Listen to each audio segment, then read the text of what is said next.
So ano nangyari at bakit niya sinasabing humihingi ako ng ceasefire? So nung simula siyang magsabi ng mga alegasyon, nakikinig lang ako. Sabi niya may ghost. Di naman niya sinabi ko saan. So syempre, sinabi ko lang wala. O tapos, inaraw-araw na niya ako. Tapos totoo na nag-uusap-usap yung mga senador. At alam niya yon. At isang senador nagsabi sa akin, ako mahigit sa isa, Alan, hanggang saan to? Sabi ko, yung para sa bansa, kailangan lumabas yung totoo. But reasonable kami. At hindi kami papayag sa sinungaling, hindi kami papayag na kung saan-saan dinadala, di ba? Ang gusto lang namin, patas at lumabas yung totoo, katotohanan.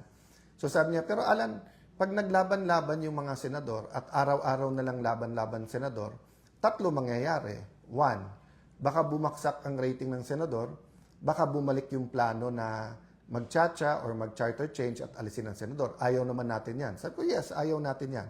O pangalawa, baka mawala yung focus sa mga anomalya na dapat tinitignan natin sa iba't ibang mga ahensya. Sabi ko, yes, unless yan ang gusto ni Senator Lacson.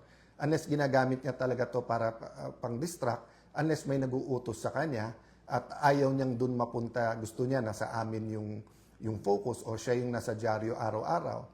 Sabi niya, pangatlo, Alan, hindi mo ba na-realize yung hirap ng ating kababayan? So sabi ko sa senador na mga kausap ko, alam ko, bakit? Hindi naman ako sa subdivision nakatira eh. So yung mga kapitbahay ko na nagta-tricycle na naglalakad na lang, o yung mga kapitbahay ko na may tricycle na minsan tumitigil na lang sa pagpapamasada dahil nga sa taas ng presyo ng gasolina at ng diesel, o dun sa mga nagrereklamo sa presyo ng kuryente, yung iba nababasa lang sa dyaryo. Sa amin, na nakatira kami sa isang community na very humble, at sa amin na very open kami sa aming community, may lumalapit talaga para sa tulong, whether yan sa kuryente, sa pagkain, sa paggagamot.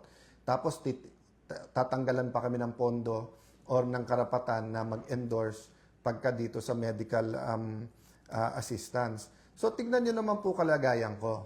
Kami na po kinukuyog, kami na po kinakasuhan, kami na gustong ikulong. Sinabi na po diretso ni Senator Lacson yan na dapat si Alan ikulong. O okay na. Ang hinihingi ko lang, patas at huwag gamitin ang batas sa pabor lang sa iyo. Okay. So sabi nung ibang mga senador, anong pwede natin gawin? Sabi ko, ayusin lang natin. 'Di ba? Imbestigahan ang dapat imbestigahan. Wala naman nagsasuggest ng kung ano-ano. Ang salitang ceasefire hindi po nanggaling sa akin. Tinanong ako ng isang senador na habang inaayos natin lahat, wala pa naman members yung ibang committee, habang hinihintay natin ang SONA, yung LEDAC, ano ba tingin mo, Alan? So sabi ko, walang problema ako kung ano nasa harap ko, yun ang gagawin ko. Basta pag may lumabas na ebidensya or may bagong issue, kailangan lumabas yung totoo. So for example, sa kuryente, di ba? Yan po ba ay batas lang o meron talagang kumikita dyan? Yung presyo ng langis, yan po ba talaga ay dala lang po ng conflict sa Middle East o meron po talagang mga oil companies na nagte-take advantage? Kaya marami nagagalit sa akin. Kasi whether yan po ay online gaming, whether yan ay vape, hindi ako pwedeng tumahimik dyan. Bakit? Mas takot po ako sa Diyos kaso sa tao. Di ba? So syempre po, gusto ko na may tiwala sa akin ang tao. But if it's a choice between one audience, God, and pagmamahal ng tao, ang pipiliin ko pagmamahal ng Diyos. So blessing sa akin ng Panginoon na nandiyan kayo at sumusuporta at lalo kayong dumadami na nanonood dyan sa Facebook at sa YouTube at sa social media. Mamaya I'll go to talk about yung traditional media, no?